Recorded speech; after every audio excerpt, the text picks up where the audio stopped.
മസനഗുഡി വഴി ഊട്ടിയിലേക്കൊരു യാത്ര, അതൊരു വല്ലാത്തൊരു എക്സ്പീരിയൻസ് ആണ്.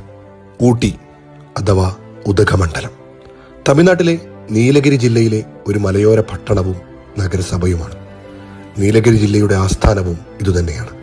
റോഡ് ട്രിപ്പ് ഇഷ്ടപ്പെടുന്നവരാണെങ്കിൽ നിർബന്ധമായും പോയിരിക്കേണ്ട റൂട്ടാണ് മസനഗുഡി വഴി ഊട്ടി. മസനഗുഡിയിൽ നിന്ന് ഏകദേശം 30 കിലോമീറ്റർ സഞ്ചരിച്ചാൽ 36 ഹെയർപിൻ പിന്നിട്ട് കല്ലട്ടിച്ചുരം വഴി നമുക്ക് ക്യൂൻ ഓഫ് ഹിൽ സ്റ്റേഷൻ എന്നറിയപ്പെടുന്ന ഊട്ടിയിൽ എത്തിച്ചേരാൻ പറ്റും. കേരള